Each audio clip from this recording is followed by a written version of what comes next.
Hi guys, it's Breach18 from Breach18.com, and today we're going to be looking at the new two-player game, Seven Wonders Duel, by Bruno Cathala and Antoine Boza. Let's take a look at it.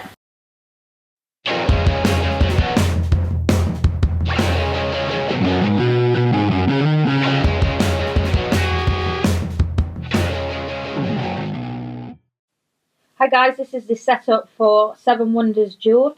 A few things here just before we get into it. Each player starts with 7 coins. We do a bit of drafting at the beginning to get these wonders. So what we do is 4 cards are placed out. The first player chooses 1, the second player chooses 2, and then obviously the first player is left with the last card again. That's repeated twice, but alternating, so it's fair. And then each player will end up with 4 wonders. Another quick thing. On this board here, these are shuffled up and dealt at random from a stack of tokens here. The rest of them are just put back in the box. And then there's some little tokens here, which I'll go into what they do as well. And as you can see here, we've got a pawn which starts in the middle. This is basically your military track, and it is one of the ways that you can win the game. The game is done in 3 ages. And this is how the first age is set up. What we'll be doing is we'll be choosing to build things, sell things, build wonders, and also gain military advantage or a scientific discovery.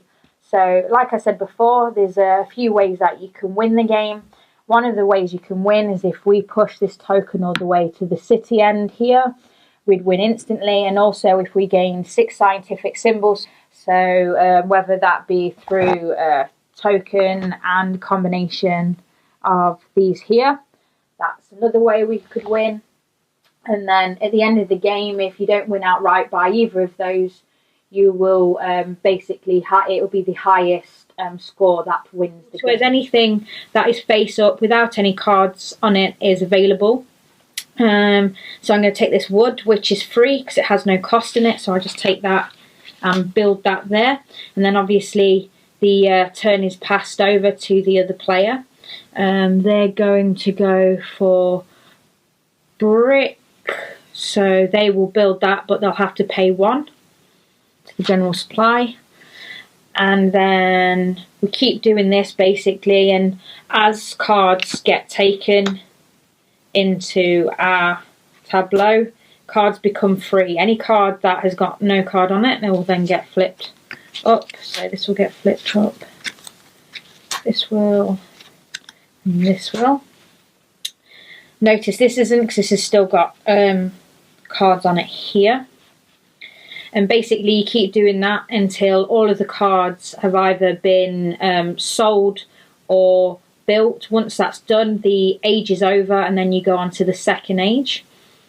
A few things I just want to quickly show you. So for example, for military, say if we paid 2 to do this one here, we count how many symbols are on it, and it's just 1 for this one, and we move the token 1 space towards the other person's city. As you can see, there's some tokens and some scoring points here. So at the end of the game, if you're in this area, you will score 2 points for your military. If during the game you manage to make it up to here, the person you're playing will lose 2 coins. That's taken off, and then obviously if you end up in that part at the end of the game, you score 5 for your military. And you do the same here, but obviously it's just a greater loss of 5 coins. And if you get all the way to the other person's city, it's an instant win, game over. These tokens here are gained via 2 matching scientific symbols, and these allow you to do different things in the game. So these ones, quite obviously, it's like worth 7 points at the end of the game. This one allows you to move 1 extra space with each military card, so that's really powerful.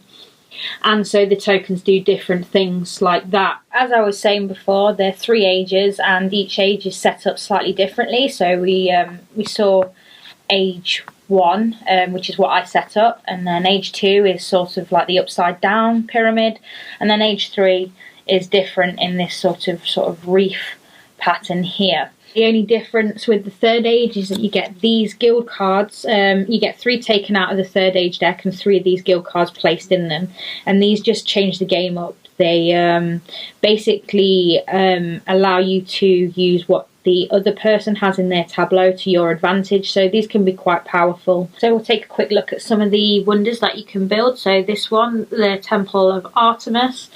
If you build this one, you get 12 coins and you get to have an immediate second turn after this. We've got the Appian Way here, and that means we get 3 coins for building this. Your opponent loses 3 coins, you get an immediate second turn, and you get 3 points for this card at the end of the game. The Pyramids is worth 9 victory points at the end of the game. This one here, the Statue of Zeus, allows you to destroy a brown type card of your opponent, and you get 1 military point there on the track, and you get 3 victory points for having that card built at the end of the game.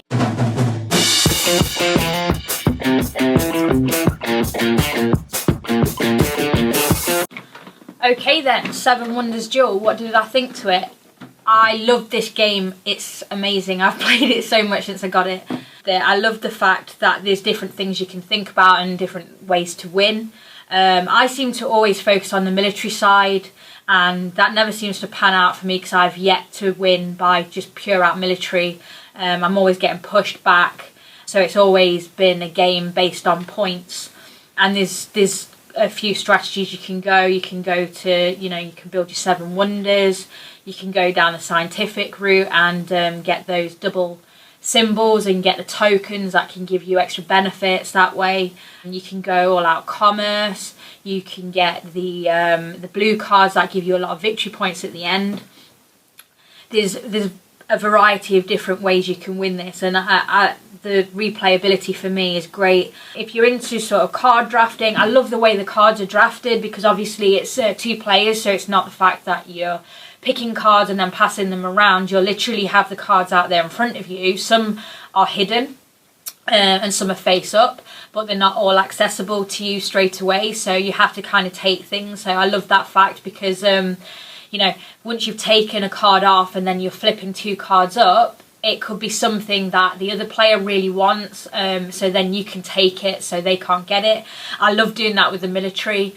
There's a hedging a way into sort of like the bit where they lose 5 coins and then they flip over a card at the end of their turn, and it's like got 2 military symbols on it, and I'm like, oh, it's my turn now, yoink, I'm gonna have that, and then I push that up and then they lose 5 coins. I love doing that. I love the fact that the way that you access the cards in this game, it's a real fun way to play a card drafting game. That's something that I haven't seen that kind of card drafting before. That's very new to me. I'm just used to the standard sort of like, pick a card, pass it around sort of thing. So that is one of the other elements that I really love about this game. Once I got the rules down, I can pretty much, it says 30 minutes on the box. I'd say I could do this in about 20 minutes between the 2 of us, just straight out game. And it's a really good game that you can play in 20 minutes, so it's not like it's going to take up a whole evening. There's a lot in this game that takes away from the original 7 Wonders, but it is not a watered down version. It is its own game in its own right. So if you're a fan of 7 Wonders, you like 2-player games, you like card drafting, I would definitely say check this one out. It's a strong recommendation from me. I love it. 7 Wonders Duel. It is out now in friendly local gaming stores. Check it out. Thanks so much for watching the Dice Tower videos. Find more great videos and reviews as well as our top-rated audio podcast at Dicetower.com. You can also find other great shows at Dicetowernetwork.com. I'm Eric Summerer, and you've been watching The Dice Tower. The Dice Tower is sponsored by Cool Stuff Inc., where you can find great games for great prices. Cool stuff in stock. Check them out at CoolStuffInc.com.